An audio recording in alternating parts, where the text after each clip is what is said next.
Olá, família Equipe Grau, sejam muito bem-vindos a mais um episódio do nosso EG Talks. Hoje nós estamos com um tema enriquecedor, entre textos e contextos, o Equipe Humanizando o Enem.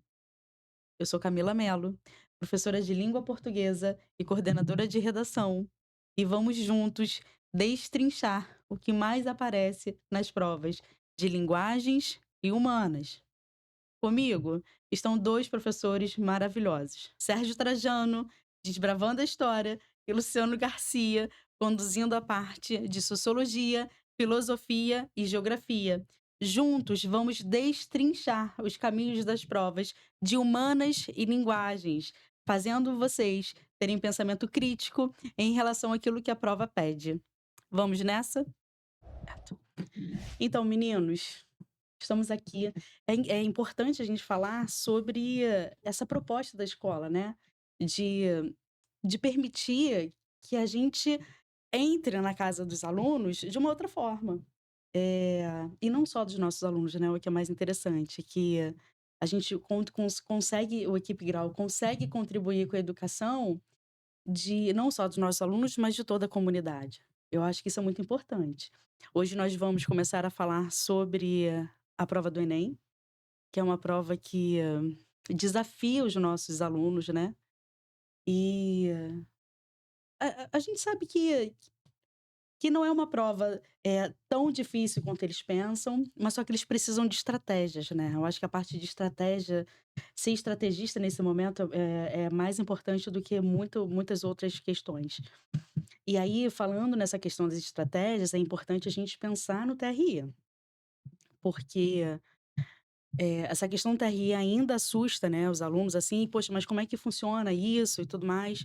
Eu acho que o aluno precisa ser safo nesse momento. Ele precisa buscar a questão fácil, começar por ela, responder ela com certeza, porque se ele erra essa questão fácil, a questão difícil que ele acertar não vai ser contabilizada, porque eles vão falar assim: "Poxa, mas como que ele acertou uma questão difícil e errou a questão fácil?". Então ele chutou. Então o aluno tem que ter calma, sabedoria e estratégia, né, no início dessa prova.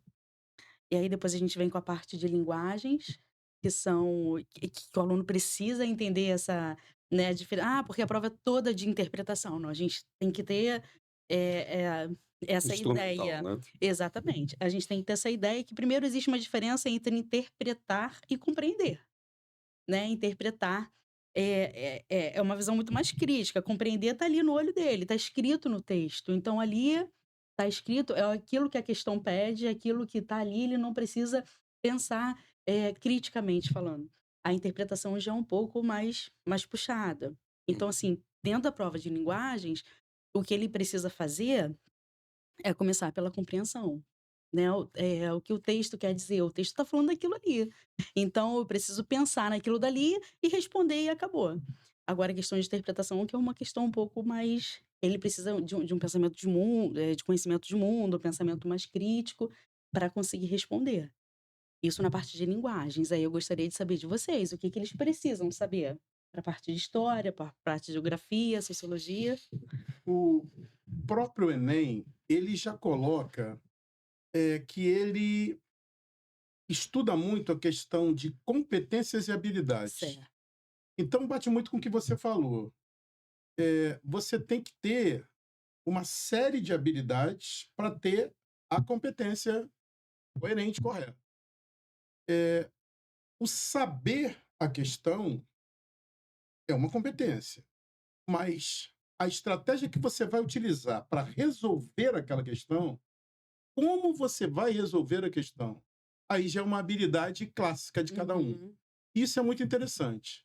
Quando você falou do TRI, eu tenho uma visão particular. Assim, eu acho que o TRI é importante, mas você tem que ir para a prova, pensando em matar todas as questões. Uhum.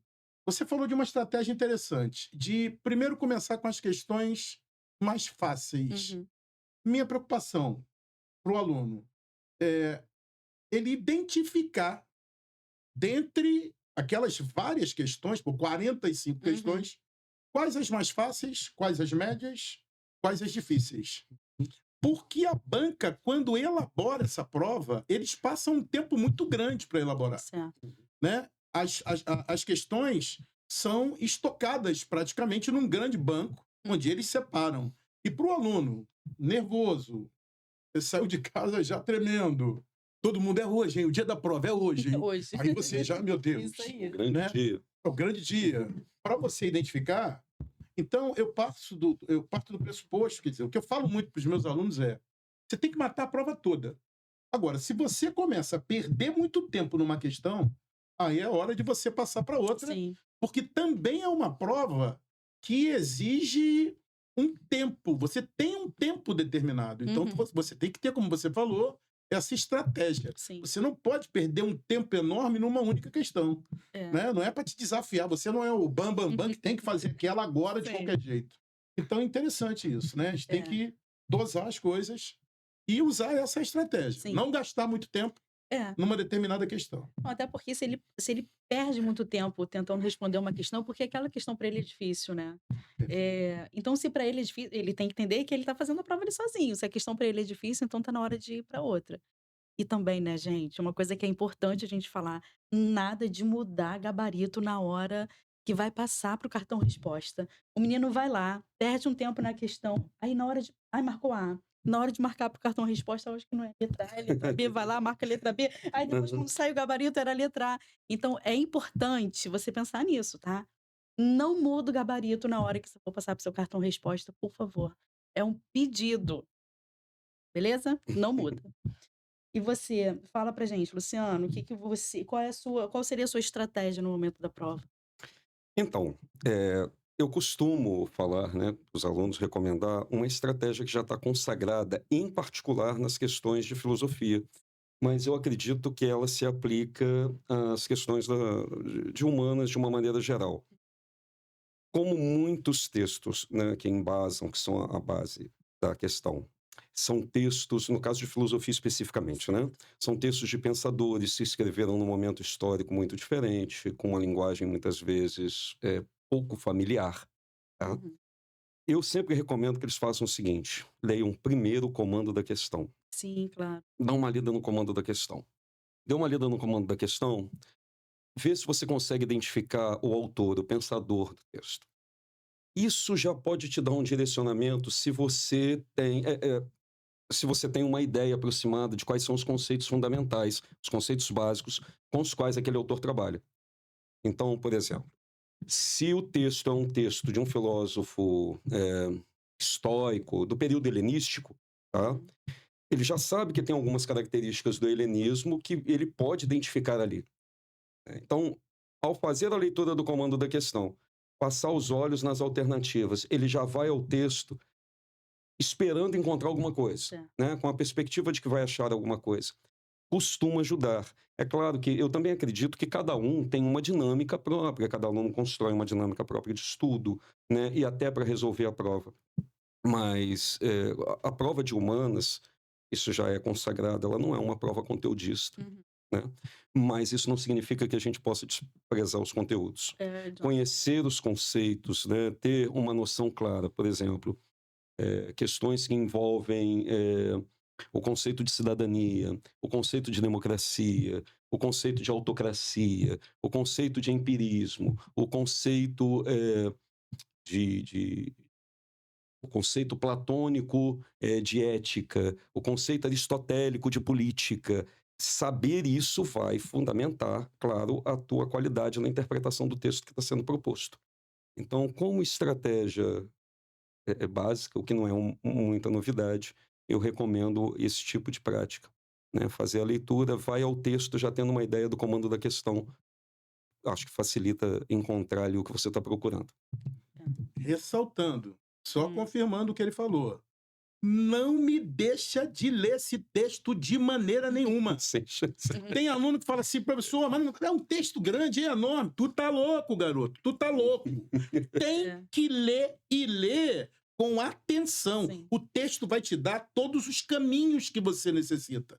Se você fizer o que o Luciano falou, você já vai para o texto com uma pré-ideia do que você pode ou não encontrar. Você tem que ler o texto. Escuta o que eu vou te falar. Eu já escutei de um professor que participou de uma banca do Enem, que se o texto fosse suprimível, destacável, se você não precisasse do texto, a questão seria até anulada. Porque eles não colocam o texto para te cansar. Uhum. Eles colocam o texto porque é uma habilidade que você tem que ter. A minha amiga aqui falou, você tem que compreender, você tem que analisar, você tem que associar, você tem que comparar, você tem que destacar, você tem que confrontar ideias. Então, o texto é fundamental. E também, Trajano, o texto que vem junto com filosofia, sociologia e história, é importante também para os alunos terem alguma ideia do que aparece na redação, né? Porque às vezes o aluno pega o tema da redação e fala: Meu Deus, eu não sei escrever isso, não sei. E agora já era. E aí o que eu digo? Deixa o tema da redação lá e vai fazer a sua prova, vai ler os textos. E aí, lendo os textos que aparecem ali, ele percebe, "Não, claro que eu sei falar sobre isso. Como que eu não sei falar sobre? Eu estudei minha vida inteira, né? São anos de estudo. Claro que eu já ouvi falar, até porque o Enem não vai trazer um tema pra gente que a gente não conheça. Até porque, em relação à redação, né? Até Uhum. porque é um problema social. Então, se é um problema social, é uma realidade brasileira. Então, como é que o aluno não consegue falar sobre aquele tema? Então, assim, leu a. Vai lá, lê a sua proposta. Meu Deus, eu não sei o que fazer. O que você vai fazer? Vai lá na prova de história, sociologia, e também, claro, né, na parte de linguagens que você vai conseguir encontrar alguma coisa. Então, assim, essa ideia de desprezar por completo os textos é uma ideia que também não entra Não na vai minha trazer cabeça, né? benefício. Não traz benefício nenhum. E aí, Luciano, você falando sobre a questão dos conceitos e tudo mais, eu acho que é importante, agora, para a prova de redação, a gente trazer um assunto à tona, porque saiu a cartilha de participante do Enem. E aí, uma questão, né, que os nossos alunos já conhecem, já sabem, em relação ao repertório de bolso. E aí, o que que acontece? E também nós já conversamos sobre essa questão, né? Que história é essa de repertório de bolso? O cara vai lá, me decora, um sociólogo, um filósofo, pega um conceito bem bonito, coloca aquilo na cabeça e começa o texto dele com aquele Uma conceito, citação. com a citação. É uma citação linda, linda. Mas se não tiver dentro do contexto, se não tiver dentro do tema, se não tiver dentro do assunto, já era. Então é importante ele pensar o seguinte: não adianta só decorar, me diga aí uma pessoa muito importante, que ele precisa decorar, o que ele precisa saber o conceito, Luciano. Ele precisa saber, por Ah. exemplo, o conceito de relativismo ético. Sim, não adianta ele somente decorar o conceito de relativismo Ético. ético e colocar na redação dele se aquilo não está de acordo com o que ele está falando. É um conceito muito bonito, mas se não tiver contextualizado, meu amigo, já era. E aí essa questão do repertório de bolso, ela tem tendo ao encontro, né, dos alunos, assim, de uma forma, por quê? Eles sabem que eles precisam, o que eles precisam fazer. Que repertório é repertório. Não existe essa questão: "Ah, mas se eu colocar um filósofo, se eu colocar Revolução Francesa, meu texto", não existe isso, repertório é repertório. O que os alunos precisam entender é que o repertório tem que estar de acordo com o tema. Uhum. E aí, aquela novela que ele assistiu, que ele viu a avó estava assistindo a novela, ele chegou lá e passou: "Poxa, mas a novela fala sobre aquilo, eu posso colocar?" Pode. Porque é melhor que ele coloque uma situação mais fácil para ele poder falar, do que ele decorar um conceito muito bonito e esse conceito não está de acordo com o tema dele. Vontade até de fazer uma musiquinha. Ah, musiquinhas, Não adoro. pode decorar, tem que entender. Porque se decorar, não vai aprender. Se liga, se liga. Adorei, gente, adorei. Se liga. Né, trazendo com suas músicas, maravilhoso. Sobre a importância, né, ou o Sim, valor, ou a possibilidade de usar um repertório adquirido em filosofia, sociologia, sim. história e geografia para dar o embasamento teórico da dissertação, da argumentação Uhum. dele, eu queria destacar também a questão de fazer a citação e ela soar como um argumento de autoridade, né? Que fica Sim, é claro. parecendo uma coisa falaciosa. Você usar, por exemplo, um pensador, ou uma citação de um pensador que não coaduna com a ideia que você está defendendo. né, que não tem coerência temática, que não Uma tem coesão, falácia, né? vira uma falácia. Aí o Exatamente. que era para ter o efeito de repente, né, porque na verdade a citação ela ela tem o valor se ela fortalece o teu argumento. Uhum. Se é só para demonstração de erudição, não vai Não, ajudar muito, né, não vai é, contribuir. exatamente, até porque essa é uma das competências que a redação do Enem avalia, né. O seu repertório, ele tem que ser produtivo, porque se ele não for produtivo, não adianta, não vai, estaria só ocupando linhas, né. E além de ocupar linha, você ainda pode perder ponto, na C1 por escrever o nome da pessoa ali de uma forma errada. Então, assim, eu acho que é importante eles entenderem os conceitos, eh, de fato, não só para a questão das provas, das questões ali objetivas, mas principalmente também na hora de colocar na redação, para que ele não dê uma bola fora, né, porque não é legal, assim, ele não estudou tanto tempo para isso. "Ah, vou querer fazer bonito", e aí não adianta estar bonito, mas estar errado. Não tem, não tem jeito. E aí, voltando agora, para a questão da parte de linguagens, em relação ao que o Enem cobra dos alunos em relação à parte de português, né. E é Uhum. importante a gente falar também que linguagens não é só a língua portuguesa e, literatura, a gente tem artes, tem educação física também ali naquele meio. Então, não só na prova na questão que vai trabalhar alguns conceitos ali de língua portuguesa, mas também educação física, artes, né, a gente tem que entender, é uma questão de compreensão, significa que está ali dentro do texto e eu vou ler o texto, e é aquela questão, tem que ler, porque se você não consegue ler, você não acerta a questão. Se você não lê, você não consegue acertar a questão, E, né. e, e muito importante, que tem a ver com a tua área. O garoto, ele não se familiariza com o vocabulário que é apresentado a ele muitas vezes.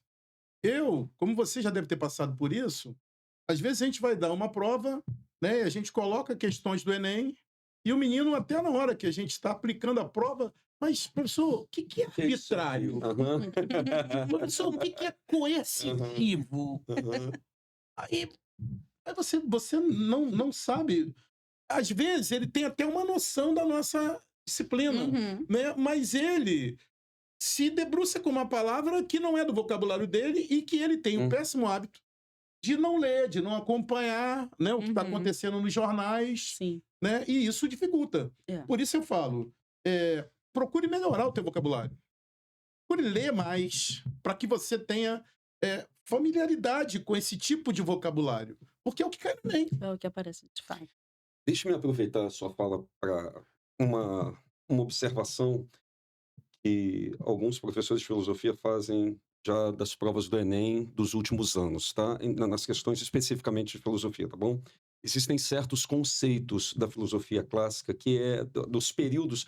A periodicidade da história da filosofia segue a cronologia histórica, Uhum, né? A história da filosofia antiga corresponde à Idade Antiga, a medieval à Idade Média, a moderna à Idade Moderna. E os temas de filosofia antiga, eles aparecem com maior frequência. Um levantamento mostra que, estatisticamente, mais de 15% das questões dos últimos 10 anos envolvem pensadores clássicos antigos. E tem conceitos da filosofia antiga que nem aparece mais tradução, de tanto usado. É um conceito do Aristóteles de eudaimonia, tá? Que é normalmente traduzido como felicidade. O uhum, conceito das escolas helenísticas de ataraxia, que é traduzido normalmente como a imperturbabilidade da alma, a capacidade de ficar, de transcender as dificuldades cotidianas. Então, esses conceitos, eles aparecem no enunciado das questões, eles aparecem no texto, sem indicativo entre parênteses do que aquilo significa, né? Porque eles são tão recorrentes, eles já estão tão eh, eh, o conceito de dialética, por exemplo, uhum. que tem diferentes significados dependendo do pensador em questão. Tem um sentido em Marx, tem um sentido em Hegel, e esses conceitos, assim, já se toma como pressuposto, dada a recorrência com que eles aparecem, e virou feijão com arroz, né? Tem que saber. Tem que saber. E história, Trajano? O que que você acha que o aluno tem que saber para ir fazer a prova agora dia 9 de novembro? Fala aí pra gente. O que que seu coração diz, ô Trajano? Vai ter uma questão Na assim, intuição, vai, na Trajano. intuição. Exatamente, vai ter uma que com certeza Sabe qual é o tem. problema disso? É que Ah. você Aí não cai nenhum. Não vai nenhuma. acabou.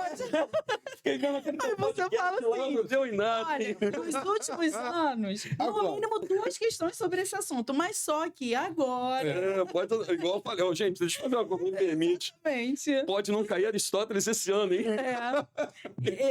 pode não aparecer, isso acontece, né?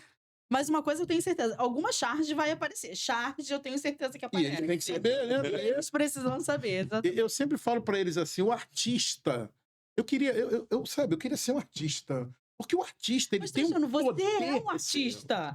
o artista ele tem um poder de colocar o seu talento de uma maneira que se eu fosse escrever sobre, por exemplo, o contexto histórico de hoje, eu ia gastar, sei lá, 30, 40, 50, 100 folhas. Às vezes o artista faz uma charge Uma charge. e ele explica tudo, Aham.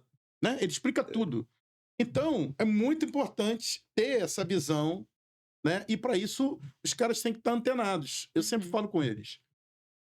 Com certeza, a questão do negro vai aparecer na prova. Como a certo. questão, né, dos povos ancestrais, dos indígenas, né? A questão dos escravizados vai estar na prova. As questões sociais vão estar na prova. E aí, eu volto a uma questão que o Luciano falou muito legal. A prova do Enem, nitidamente, não é uma prova conteudista. Porém, se você não souber, e como nós trabalhamos isso em sala de aula, se você não souber o conteúdo, a tua dificuldade triplica.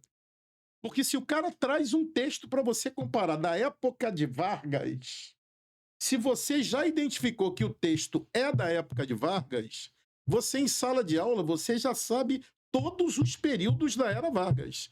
Do governo provisório ao constitucional, ao Estado Novo, enfim, você já vai para a questão sabendo o contexto.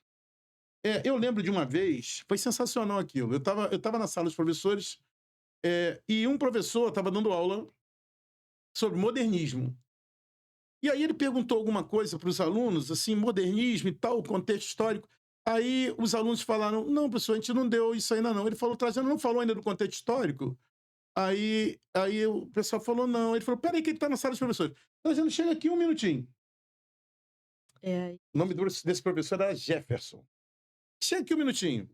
Dá rapidinho assim, um contexto histórico aqui para a gente ver o modernismo, porque tem um texto de modernismo aqui e tal. Eu falei, gente, é o contexto de crise.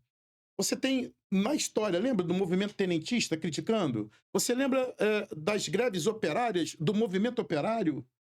Vejam como o modernismo é um movimento que vem também pregando a inovação, a ruptura, a quebra dos laços, como na história estavam tentando fazer, como os tenentes estavam tentando fazer, como o movimento operário estava tentando fazer. Então vejam que o artista, ele é fruto do seu meio.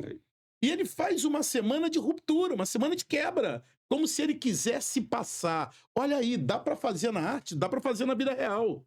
Então é muito importante o aluno estar conectado também com o conteúdo para que ele tenha facilidade na hora da prova. Agora, sem sombra de dúvida, os movimentos sociais vão estar na prova. A questão da cidadania vai estar na prova. Né? A questão de como nós, desde muito tempo, estamos devendo para a população que foi escravizada uma resposta. Porque a resposta não veio até hoje. E isso todos nós temos que saber. Porque acontece no nosso dia a dia. E o Enem, ele vê o dia a dia. Pode não cair esse ano, mas no ano que vem vai aparecer. Então você tem que estar antenado com o que está acontecendo no teu entorno, para que você saiba fazer uma prova e se dê bem nessa prova. Principalmente isso. Então são temas que em sala de aula a gente trabalha bastante, né? A questão da democracia, a questão da ditadura, né? O que é uma ditadura, por que é uma ditadura, quais as características de uma ditadura. Veja, o Enem pede muito no verbo de comando, que o meu amigo Luciano falou, olha o verbo de comando. Ele pede associe, ele pede compare, ele pede faça uma distinção, Vejam os verbos de comando. Eles são muito importantes na hora da prova. Os verbos de comando são fundamentais para a gente na hora da prova. E você tem que ter essa habilidade, né? Para você fazer essa distinção visualizando o próprio texto. Então, vai dar tudo certo no final. Com certeza vai dar tudo E certo. aí, Bem preparados, com em relação certeza. aos verbos de comando, o analisar, né? O verbo analise, que aí você precisa de fato ter um conhecimento de mundo, você precisa trazer a sua visão crítica, porque quando a gente fala sobre verbo de comando, o analisar, ele inicia uma questão que é um pouco mais difícil. Então, no analisar, quando chega ali, analise, você precisa colocar toda a sua bagagem ali em cima, é uma questão já que você precisa ter um pouco mais de cuidado, né? Eh, porque ela pode te pedir ali alguma questão. É uma. Enfim, ela pode trazer um nível de dificuldade um pouco maior em relação às outras. Eh, mas, Luciano, falando agora sobre geografia, o que Uhum. você fala para mim em relação a isso? O que os alunos precisam saber? O que é importante? O que de- aparece? O que já apareceu? O que vai aparecer aí a gente não precisa, né? Porque, né, pode ser, né? Apareceu tanto tempo, não Sim. apareceu esse Eu ano. vou me valer da armadura do Trajano Exatamente. para me proteger também. Digamos assim, tem levantamento sobre isso, né? Uhum, As últimas, o recordista é questões relativas às mudanças climáticas, questões ambientais. Isso é certo. E a abordagem interdisciplinar também dessas questões é certa. Vou tentar me valer de um exemplo, né? uhum, Por exemplo, ah, há uma temática que você vai pegar questões, você vai pegar numa questão só abordagens históricas, filosóficas, sociológicas e geográficas. Eh, Nós temos um planeta com recursos naturais limitados. Esses recursos são geridos numa escala linear, né? A gente extrai o recurso, transforma em produto, consome, descarta. uhum.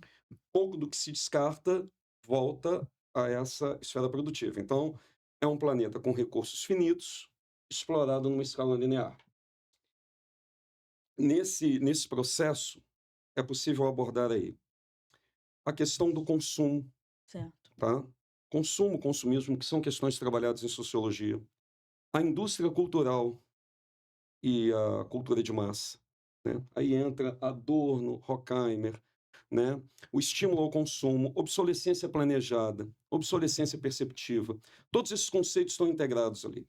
E aí, o que é interessante, Luciano, deixa eu só te interromper um minuto. Uhum. Quando a gente fala sobre redação, a gente fala necessariamente sobre isso, sobre essa questão do aluno pegar um tema, né, vai falar lá sobre o consumismo, e ali a filosofia, a sociologia tem o argumento pronto já para isso, e ele vai defender esse argumento como? Através do sociólogo que ele sabe, que ele estuda. Então, é importante você falar sobre isso, porque o conhecimento ele já tem. E aí, eu tenho medo da redação, não é para ter medo da redação, porque redação é um conjunto de saberes. Sim, E não tem como a gente desassociar a redação, né, de humanas. Não tem como a gente falar, não, sim, sim. redação não tá. Não. Está bem integrado. Sociologia faz parte da redação, filosofia faz parte da redação, história, período histórico, contexto histórico. É, e é importante a gente entender isso, assim, para que a gente não caia no repertório de bolso. A gente precisa necessariamente entender o conceito e entender o que aquela pessoa fala em relação àquele conceito, né. Como eles se relacionam, né? Exatamente. O fato é que não, quando você analisa as nossas disciplinas, né, as áreas com as quais nós trabalhamos, todas elas estão relacionadas a como nós interagimos uns com os outros, Uhum. como interagimos como meio, né? Como sobrevivemos, como criamos recursos para essa sobrevivência, como desenvolvemos tecnologia para acessar esses recursos, como criamos políticas para gerir as nossas relações. Então, na verdade, todas essas temáticas elas estão integradas.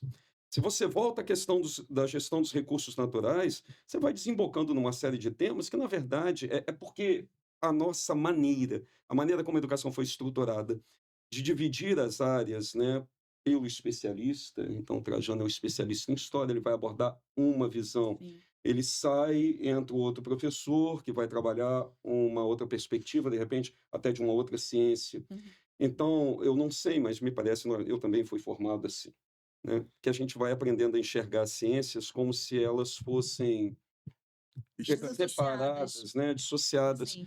como diferentes caixas, e a gente fica tendo esse trabalho. A prova é feita com essa perspectiva do quanto está integrado. Uhum. Então, se você está falando de gestão de recursos naturais, você pode ter uma questão de geografia física, por exemplo, falando de, sei lá, bacias hidrográficas, mas certamente a temática vai puxar para o lado de construção de barragens, Uhum. impactos socioambientais, de repente, população que vai ter que ser deslocada da sua área de origem. Aí você entra com a questão, que é um conceito que não é tão novo, esse conceito é dos anos 80, né, de um pensador americano, o Benjamin Franklin Charles, Sim. o conceito de racismo ambiental, Certo. né? Então, esses conceitos se interrelacionam dentro de uma temática só, porque, no fundo, a grande temática é como nós, humanos, ao longo da história, né, criamos recursos para sobreviver, fomos tornando o nosso modo de vida mais complexo, fomos gerando problemas e tendo que construir soluções. Sim. Então, toda essa dinâmica, o olhar mais sobre o espaço geográfico em transformação, urbanização, o tema cai muito. Industrialização. Então, as diferentes tecnologias desenvolvidas em cada etapa, eu não consigo dissociar. Tem temas que eu abordo ali. Como é que você dissocia isso de cidadania? Não. Né? Como é que você dissocia isso de direitos civis, de direitos políticos, de direitos sociais, de direitos humanos? Não está tudo realmente integrado. Nosso grande desafio talvez seja ajudá-los a perceber isso antes mesmo na prova, né? Para isso tem que ter leitura, Repertório. né? Repertório. Eu acho que eu sou de uma época que tudo que passava na minha frente eu tinha que ler, porque isso vai trazer algum benefício para você. Você vai aprender alguma coisa naquilo que você leu ali. E hoje em dia a gente, para fazer a molecada ler, né? Até porque celulares, né? O computador, enfim, tem N coisas para Sim. tirar a atenção dos caras hoje. Né? Sim. E isso cai em prova também, né? Uhum. É. Também é Porque, tematizado. né? Sim, Tematizado. claro, Tematizado. mas- Como é que você tira a atenção dos jovens assim? Isso acaba virando uma doença, né? Uma vez a menina estava com o celular em cima da carteira, eu só peguei o celular dela e falei, só um minutinho, que ela estava louca. Eu falei, só um minutinho. Eu botei do lado, eu só tirei da frente dela, botei do lado. Ela quase infartou, assim, não, não. Aí eu falei, calma, ele tá aí, ele não vai sair daí, Ele tá calma. pertinho de você. E ele pode servir, inclusive, para instruí-los, né? Quantas e quantas vezes a gente está numa aula e fala assim, a pessoa não sei o que que é isso, pega o celular aí. Vamos lá, agora eu quero que tu me diga o que tu entendeu desse conceito que você viu aí. Vamos ver se Sim. você sabe retirar o que o cara te passou. E aí você agrega essa tecnologia para uma coisa boa. É. E não ele ficar só vendo dancinha no TikTok. Não, e um problema, assim, que eu, enquanto professora de redação, que eu enfrento, gente, que é o uso do chat GPT. E eu vou falar para vocês, assim, na minha opinião, tá? Na opinião da professora Camila, e eu costumo falar muito isso com os alunos. Ele não é um vilão. Pelo contrário, o chat está aí para nos ajudar. Mas o problema é que quando o menino vai lá e coloca o tema e pede para que o chat escreva de acordo com o Enem, não sei o quê, e o chat entrega para ele tudo pronto, o menino não pensa. Uhum. Ele não sabe nem o que ele tá passando para folha. Responsabilidade vai sendo perdida. Exatamente. E aí, quando ele chega para mim e fala assim, Camila, eu não sei argumentar, hoje eu fiz essa pergunta para uns 3 ou 4 alunos. Deixa eu fazer uma pergunta a você. Você consegue pensar sem o uso do celular? E aí houve um silêncio. Porque a gente não pensa mais. A gente não para pra. Não, calma aí, deixa eu ver. Não, eu tenho esse conhecimento aqui guardado em algum lugar. Não, o conhecimento agora é o celular. Então, assim, essa questão da tecnologia que veio para somar na nossa vida tem nos afastado, assim, do nosso êxito. Porque as pessoas não pensam mais, o chat está ali, entrega tudo pronto pra gente. Então, assim, hoje, o que eu falo para os alunos: "Camila, um repertório, me ajuda no repertório aqui". Caramba, coloca lá no chat, o chat vai te ajudar no repertório. O chat só não pode pensar por você, mas ele pode te ajudar, um sociólogo, num movimento, que fale sobre consumismo, que fale sobre meio ambiente, que falando sobre meio ambiente, gente, eu tenho essa o meu coração anseia por isso, sabe. Já tem mais de uma década que meio ambiente não aparece como tema da redação. E eu falei: "Esse ano vai aparecer". Mas por que vai aparecer? Eu não sei por que que vai aparecer, não, porque nós temos aí, a COP30 acontecendo pertinho, tá, pertinho ali em novembro, pertinho da nossa É de prova. 10 a 20, Não é? É 10 pertinho a da 20 nossa de novembro. prova, gente. Não é possível que a gente sediando evento como esse, o Enem não vá nos prestigiar com um assunto falando sobre o meio Eu ambiente. não sei, sinceramente eu Hã. não sei. Porque como eles costumam colocar as questões já de uma banca que eles já elaboraram há algum tempo, agora questões do meio ambiente vão aparecer, Não, vão, com com certeza. certeza. Agora, sobre a COP30 necessariamente, eu acho que para o Não, ano que vem, de repente, não, mas não, ô Trajano, eu nem digo questões necessariamente sobre a COP30, mas eu digo que, pensando em relação à redação, sabe, é um evento de peso, né. E já tem muito tempo que não aparece como proposta de redação do Enem. E mais uma vez, gente, eu não tô aqui até porque eu acho que a ideia do professor de redação não é tentar acertar tema, não é isso. Mas era meu sonho, tá, que Pode aparecesse. ser que eu concordo com o que o Trajano falou. Sim. Pode ser que a COP30 em si não seja Sim, não a seja, temática sim, central, claro. mas questões ligadas à justiça ambiental, Isso aí. gestão de recursos, recursos renováveis, investimentos para isso. Uhum. Isso pode possível, perfeitamente possível. Pois é.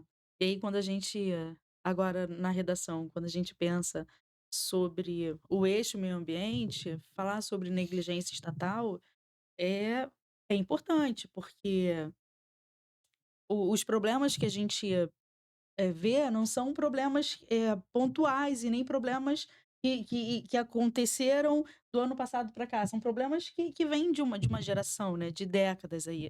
E o que que tá com o que que tem se o que que se faz para resolver isso? Não se faz nada, a gente só vê o problema piorando cada vez mais. Então assim, eu acho que é importante, é uma temática importante para essa galera pensar, sabe, será que vale a pena. Será que necessariamente eu preciso trocar de celular a cada ano? Será que eu preciso fazer parte dessa comunidade que preza o ter e não necessariamente o ser, sabe? Será que se eu não tiver um celular agora, 17, 18, sei lá, será que eu não vou fazer parte da minha comunidade ali? Eu acho que essas questões ambientais vêm para essa galera de uma maneira bem mais objetiva. A gente já saiu da parte abstrata e vem para o objetivo. Até porque, eh, pra galera da Baixada, hoje a gente vê enchente em um lugar que nunca existiu antes, sabe. Então, assim, o menino ele vai parar para pensar. Ele pode até não nem associar muito essa questão do consumismo, não sei o quê, mas ele pode parar e começar a pensar assim: "Não, a gente tem alguma coisa precisa ser feita, né, a situação não pode continuar do jeito que tá". E aí, quando ele vem para a redação, quando ele pensa nessa argumentação, uma coisa que ele não pode esquecer, aí é para a galera ficar ligada. Se você fala sobre um problema social, se você claro que você vai falar sobre um problema social. Você trabalha esse problema, você traz o argumento para aquilo, você embasa aquele argumento e você precisa resolver aquilo. E aí a parte da redação precisa estar fechadinha ali na competência 5, quando a gente fala: "Tá, tudo bem, você falou para mim que isso acontece por conta da negligência do Estado, e Uhum. agora como é que a gente vai resolver?". E aí o aluno sabe que ele precisa colocar o agente, de forma clara e objetiva. Detalha o agente de forma clara e objetiva. Entrega lá no na deixa claro para o seu corretor o que você está falando. Esse detalhamento precisa aparecer. Porque o que que acontece? Lá na conclusão, nós precisamos de 5 fatores: agente, ação, meio modo, finalidade e detalhamento. Ele pode detalhar um desses 4. E aí o que que eu falo? Pra de uma forma para ficar mais objetivo. Coloca o agente. Ah, é um ministério? Ele sabe qual é o papel daquele ministério. Coloca o agente, detalha o agente, para ele não esquecer do detalhamento, porque, gente, cada fator desse vale 40 pontos. Se ele esquece o detalhamento, já são 40 pontos que ele perde. Então, assim, é uma questão que a gente não pode deixar passar, né. Então vamos lá, para redação, lá na sua conclusão, queridos, o que que você tem que fazer? Agente, detalha, ação de maneira clara, tá? Meio modo, como é que ele vai fazer isso? E qual é a finalidade daquela ação? Né? Para que ele vai fazer aquilo? A gente precisa deixar isso de maneira organizada. E lembrando também, o que que é importante a gente falar aqui? Para cada competência, a redação uma redação, não só do Enem, né? Mas uma redação, a gente entende que não é só um amontoado de frases, de palavras ali, não é aquilo. A gente precisa de um encadeamento de ideias. Então, se você coloca ali para mim, que isso acontece por 2 causas, né, lá na sua tese, causa um e causa 2. Você precisa colocar a causa, você precisa me dar a contextualização e você precisa resolver aquilo dali. Porque se você me dá uma proposta lá na intervenção, que só vai resolver um problema, o seu outro problema fica capenga. E aí você já perde ponto na competência 3 ali, que aí já não tem jeito. Então, assim, a parte da conclusão da redação, eu acho que é muito importante, porque o menino ele precisa saber. Ele vai falar sobre um órgão, ele precisa saber o que que aquele órgão ali está fazendo. Então, a redação, eu sou apaixonada, tá? Porque o aluno precisa trabalhar ali de uma maneira muito fechadinha. Ele precisa ter conhecimento de mundo, de fato, né? E a gente sabe que lá o Equipe Grau prepara muito bem os alunos para isso. Isso me deixa feliz e tranquila, saber que assim, olha, Camila, você fala para mim um tema que vai aparecer, não, eu não vou te falar um tema que pode aparecer. Falei o assunto que é meio ambiente, que eu acho, né? Vai que. Tomara que dê certo. Vai que. Mas eu acho que o importante não é o aluno se preocupar no tema, necessariamente, mas ele ter os caminhos para resolver aquele problema, porque ele sabe que é um problema social. E Isso. ele precisa dos caminhos para resolver esse Isso. problema. E esses caminhos, esse repertório para ilustrar aquela redação, ele consegue através da ajuda dos senhores, né, meus queridos? Porque em relação a isso, estamos muito bem preparados, não é não? Sim. É claro, né, Tajoca? Fala aí. Não, não. Em história, eu queria só para finalizar, eh, falar que a história é linda, a história é maravilhosa, e você tem que saber trabalhar com ela, né. O Luciano falou um tema de filosofia antiga. Pô, cara, que lindo, você pega uma prova do Enem que o cara traz a noção de democracia na Grécia Antiga para comparar com a democracia nos nossos dias atuais. Perfeito. Olha como é que a história dialoga com os períodos, com o passado, com o presente. O cara coloca uma questão, contexto do Antônio Conselheiro na República, que fala do movimento da terra, do camponês sem terra. Né? E o cara traz para os dias atuais, colocando o MST em ação, pedindo para você dialogar com esses períodos, com essa história. Então a história, ela caminha, ela conversa com você a todo momento. Né? Eu lembro quando eu era adolescente, eu li um livro que o cara falava assim: quem tem medo da história? Porque a história pode assustar, porque ela pode conscientizar você de algumas coisas. E quando você se conscientiza, você vira um ser atuante, que pode incomodar muita gente. O que a gente quer é exatamente isso, que você incomode, que você seja o protagonista. Eu fico muito feliz quando eu estou dando uma aula que o aluno discorda de mim, porque eu falo: "Legal, Tipo, essa alimenta aí essa sua ideia. Sim. Vamos lá, por que que você pensa assim?". Eu faço questão de parar a aula no Equipe essa semana. Essa semana agora, foi terça-feira passada, um aluno, a gente estava falando, de questões sobre socialismo, capitalismo. Aí tinha um texto lá que falava: "Não, socialismo na Guerra Fria perdeu. Quem ganhou foi o capitalismo".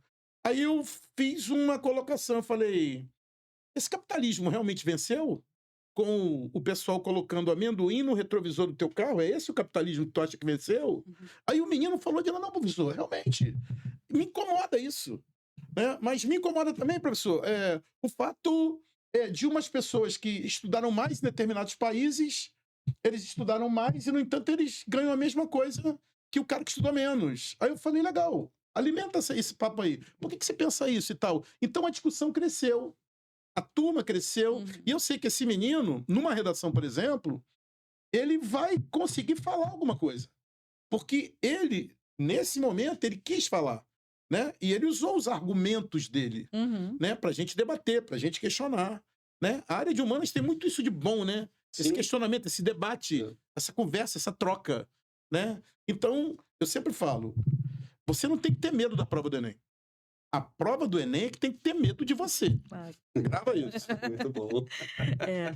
E aí, quando você fala assim, fala mais, argumenta mais, é interessante a gente pensar que correção, a gente manda, né, a prova, a redação do menino para o corretor, aí o corretor fala assim, desenvolva mais. Aí vem o aluno, Camila, o que que quer dizer isso? O que que eu preciso fazer? Por um acaso você colocou aí a causa, a consequência, e a consequência da consequência? O que que dá? E aí o aluno consegue perceber que a redação não é um bicho de sete cabeças. Ela é muito temida, de fato, muito temida. Mas quando o corretor manda, desenvolva mais, e isso causa sabe, um Uma negocinho, aflição uma nele. aflição nele, de como é que eu vou desenvolver mais. E aí ele sabe, claro, que a redação do Enem, ela tem momentos, ela tem técnica, a gente tem que entender a técnica, né? Ela tá ali, é uma redação que te pede muito uso de conectivo, você precisa ter o conectivo para encadear suas ideias, se você não coloca o conectivo extrafrásico que o cara te pede, o intrafrásico que o cara te pede, você perde ponto na competência 4. Mas Camila, olha aqui, eu coloquei, tá, você colocou o conectivo, mas por um acaso esse conectivo tem um valor semântico que deveria ter? Como é que você coloca um conectivo de adição lá na conclusão? Isso não faz sentido. Então, assim, eh, não adianta você só ter a técnica, você tem que saber usar, você tem que saber o que você vai fazer ali, né? E aí, essa é uma estratégia que dá muito certo. Pensa a causa, qual é a causa desse problema e a consequência. Tá, beleza, a gente tem uma consequência por que que a gente não por que não falar da consequência, né? E aí isso também, me fez lembrar aqui uma questão. Porque a redação do Enem trouxe mudanças esse ano. Não, não falo que são mudanças, gente. Mudança para mim é você, sei lá, gostar, sei lá, do verde e agora eu não quero mais saber do verde, vou pro rosa. Isso para mim é mudar. O Enem ele trouxe algumas, eh, uns requintes de detalhes, sabe, assim, somente isso. E aí o que o Enem tá pegando agora um pouco mais pesado, em relação à competência 1, o que eu acho lindo, porque os alunos, até mesmo por conta da tecnologia, meus amigos, os alunos não sabem mais escrever. Gente, essa questão no WhatsApp, de você iniciar a frase com letra minúscula. Uhum. Mas eu pergunto: "Por que isso? Porque Vamos fica para mais isso, bonito". vamos. Não, gente, essa questão de iniciar a frase com uma letra minúscula, porque fica não, isso não faz sentido. Não, Camila, porque olha só, se eu inici ainda tem argumento, tá? Ainda tem argumento. Porque se eu inicio com a letra maiúscula, quando eu vou olhar, aquilo não tá certinho, não tá orga gente, como que não tá certinho? Agora, então eu vou fazer o errado, porque o errado é não, Porque é uma questão de porque é estética. uma questão de estética. Não, isso não faz sentido algum, né. Então, assim, ele pega um pouco mais pesado e eu acho isso importante. O aluno precisa saber que se tem uma regra ali, é para ser cumprida. Eu tenho que colocar o acento no lugar certo, eu tenho que colocar ponto final. Gente, eles não colocam mais ponto final. Não, cadê o ih, Camila, mas assim, e o que me assusta é o seguinte, eles não colocam ponto final, não é porque não sabe, não vou nem falar sobre o ponto final, o ponto final é muito óbvio, mas a vírgula. E cadê a vírgula? "Ah não, Camila. Ah não, Camila". Como "ah não, Camila", gente? Como isso? Como é que funciona? "Não vou colocar vírgula porque" não, mas não existe isso de não colocar vírgula, sabe, porque você não quer, porque não fica esteticamente bonito, tem que colocar. O acento precisa aparecer. Essa questão eles estão conseguindo formar palavras somente com consoantes. Somente teve um namoral aí, sabe, um namoral, né, NMRL. Gente, o que que significa isso? Eu vou falar pra você, eu vi isso, não estava descontextualizado não. Ele pegou uma fala, isso já tem um tempinho. Ele pegou a fala de um era de um arti foi numa entrevista, foi nisso, enfim. Ele pegou a fala um trecho da entrevista E ele colocou isso, esse na moral, isso foi uma coisa que nunca mais saiu da minha cabeça. Eu falei: "O que que tá escrito aqui?" Aí ele: "Na moral", eu falei: "Não, não, não, tem alguma coisa muito estranha acontecendo aqui, como é que tá escrito na moral se só tem isso, só tem Só tem consoante?" consoante. Então, assim, é importante o Enem fazer isso, né, porque faz com que o aluno entenda assim: "Não, gente, tem regra e regra tem que ser seguida, né, então vamos organizar essas questões aí". Até mesmo essa questão da competência 4 que traz essas ideias do conectivo, é importante, porque ele mais uma vez eu falo, não leu o suficiente, né, o que ouve não tem qualidade. "Ah, Camila, mas eu escuto Uhum. muita música", mas o que que é que você está ouvindo, meu amigo? Deixa eu perceber aqui. Não tem qualidade. E aí o aluno não consegue o quê? Encadear ideias. Por quê? Pouco lê, O vocabulário pouco fica o limitado, vocabulário fica o limitado. repertório de ideias. Não tem, gente, não tem. Eu falo: "Pelo amor de Deus, vai ler qualquer coisa". A gente precisa, voltar, não é cafona não, não é cafona ler. Eu falo pra eles: "Não é cafona, cadê o livro?" Ou não, mas vai ler qualquer coisa, lê um livro aí, qualquer, pode ser um romance, pode ser um mangá, pode ser, mas que tenha um mínimo de qualidade, né, de senso. Eu acho que essa é a parte mais importante. O aluno entender que o que ele precisa consumir é qualidade. Não é consumir qualquer coisa, ele tem que ter qualidade ali no que ele consome, porque se não tem qualidade, a redação também fica um caos. No caso da história, Hum. uma vez eu dei uma de maluco, pedi o livro deles, pega o livro aí. Hã. Eles pegaram o livro, eu falei: "Agora vamos ler juntos". Aí eles começaram e leram um parágrafo inteiro. Eu falei: "Legal, para, ninguém responde. Você, o que que tu entendeu desse parágrafo?". Aí o menino Uhum. não estava prestando atenção. Aí eu falei: "Como é que tu leu e você não prestou atenção naquilo que você leu?". Olha o problema. E aí tu vai ter que ler o texto do Enem, Vai ter que ler, vai ter com que, atenção. não é só ler, né, é ler e com atenção, não é isso? Então, olha, eh, muito legal nosso encontro, né. Gostei. Eu gostei também, pra caramba. Tem mais alguma coisa que vocês acham que, assim, seja muito importante falar aqui sobre as áreas de vocês? Não vou dizer nem sobre a área, Sim, mas, tá chegando, tá chegando. e esse tá chegando afeta o emocional, E é. e aí você vê que quando você fala para o aluno: "Gente, falta, sei lá, 30 e poucos dias para a prova", aí dá daquele, né. É. Então, o que eu falo é que a pessoa tem que procurar se manter o máximo possível calmo. "Ah, mas é difícil". Eu penso da seguinte maneira: você fez a tua parte, o que é teu, ninguém vai tirar. Se você fez a tua parte, se você estudou, foi às aulas, fez os exercícios, se dedicou, não precisa temer. O que é teu vai chegar para você.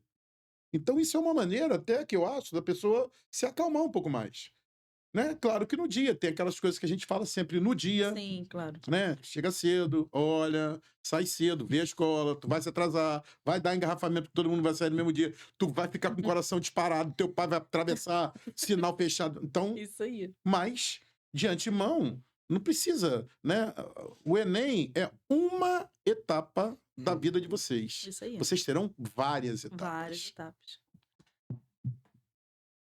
E você, Luciano? Então,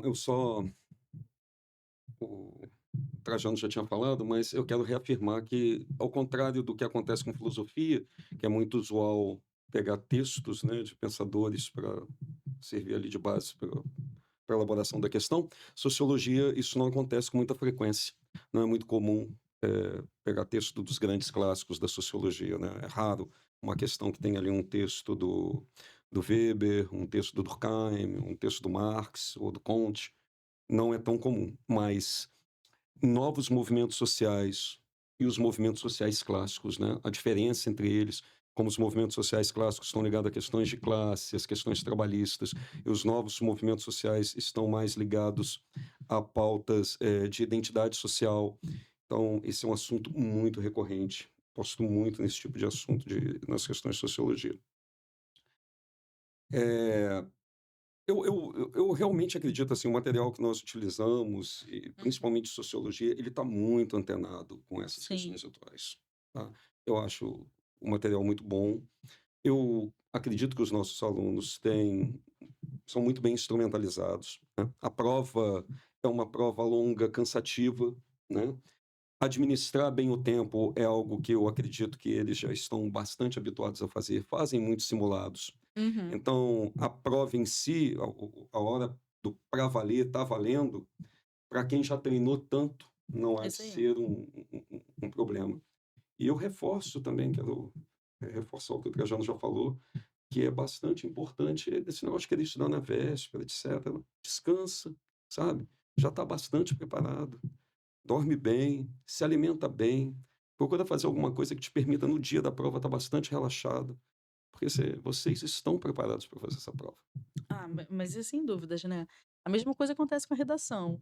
"Camila, mas e se?" Não, não tem esse "e se".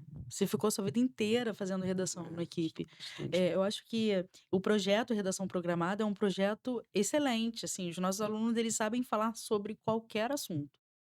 E e aí quando a gente, né, pegando um gancho, sobre os textos lá da parte de sociologia, filosofia, de história também, é importante que o aluno leia esse texto que está ali na prova e de alguma maneira ou de outra vai ajudá-lo, a organizar os pensamentos. Eu Uhum. não estou falando que é para copiar o que está na prova não, tá gente, Sim, pelo amor de Deus, eu não estou falando que é para copiar. É claro, se você não souber, não faço ideia, você não vai copiar o que está escrito lá no texto, mas você vai parafraseando. né, organizar junto com o seu conhecimento de mundo. Por que não, meus amores? O não você já tem, entendeu? Mas isso daí é uma brincadeira, mas é claro que fica. Você não faço ideia do que eu vou fazer, eu vou lá tirar uma cola do que aparece lá nos textos da prova de humanas. É, o que eu tenho a dizer a você, assim, a vocês no caso, né? Eu acho que vocês só precisam acreditar em você cara, tu tem que acreditar no seu potencial, entendeu? Porque não adianta, isso eu falo muito pra eles, assim, aquela aula de véspera de Enem, não adianta a gente ter o Maracanã inteiro acreditando em você, se você mesmo não acredita. Você tem que acreditar no seu potencial, você estudou pra isso, você se preparou, né, você não tá ali: "Ah, caí de paraquedas", não, você sabe de fato, porque pô, você estudou sua vida inteira pra fazer uma prova, você se preparou a vida inteira pra fazer uma prova, né. Então, assim, preste atenção no verbo de comando, preste atenção nas legendas que aparecem lá, em toda a sua prova, cuidar uma questão aqui que eu gostaria de sinalizar, eu trabalhei essa semana, semana passada, não me recordo ao certo. Eh, um texto lindo lá, um texto enorme, gigante, não sei o quê, e a questão foi lá pegou uma frase do texto e, de acordo com aquela frase, o aluno tinha que analisar. Mas só que ele tinha que analisar aquela frase e não um contexto geral. E aí alguns alunos falaram assim: "Não, Camila, mas a opção não é essa, mas o texto fala isso, o texto". Mas só que nós não estamos falando do texto todo, estamos falando daquela frase. Então eu acho que isso é importante, você pensa, respira. Tá, em relação à redação, o que que você faz? A gente pega a sua prova, quando você receber, vai lá e olha o tema, porque eu tenho certeza que você vai fazer isso. Claro, quem é que vai pegar a prova e não vai ver o tema da redação, né? Pega o tema da redação, caramba, eu sei falar muito sobre isso, não sei o quê. Se você já se sentir à vontade, que você comece a escrever. Mas se você não se sentiu muito familiarizado com o tema, vai lá, dá uma olhada nas provas, faz ali um pouco, faz aquilo que você acha mais fácil para te deixar mais confiante e depois volta para a redação. Não deixa a redação por último. Porque o que eu canso de ouvir: "Camila, eu não tive tempo de fazer a redação direito, eu não conseguia, eh, não prestei atenção em algumas questões", e aí você vai lá, faz o rascunho, na hora de passar limpo, não dá tempo de passar olha, então, por favor, observe o tempo da prova, né, porque além das questões, você tem a redação, você ainda tem que passar o cartão resposta a limpo, fazer o cartão resposta, né. Então são questões que você é uma questão de estratégia. Estratégia de jogo, né, meus amigos? Então, assim, vai para o jogo sabendo que vai vencer, mas use das suas estratégias. Eu acho que o caminho é esse, não é não? Show. Certo? Então, gente, olha, esse foi mais um episódio do nosso EG Talks. Eu gostaria muito de agradecê-los. Eu gostaria também de agradecer aos nossos alunos, aos nossos responsáveis, a galera que está em casa, né, que vai nos assistir. Gostaria que vocês entendessem que foi um momento preparado com muito carinho, um pouquinho de nervosismo, mas graças a Deus deu tudo certo. Também gostaria de agradecer a direção da escola por nos proporcionar esse momento tão inovador, né, tão legal. Adorei participar desse podcast mas também, né, gente, não teria como não adorar. Como que eu não ia adorar estando com vocês 2 aqui? Você é tão gentil. Nossa, Ai, esse é gente. seu jeito. Como não ser maravilhoso, né? Gostaria de agradecê-los e, semana que vem nós teremos o outro semana que vem, né, o próximo episódio que é com os nossos amigos de exatas, de ciências da natureza. Então é isso, nós ficaremos por aqui. Gostaria de agradecer a atenção. Um beijo grande, uma boa prova e estamos aqui torcendo por vocês. Tá certo? Tchau, tchau, querido.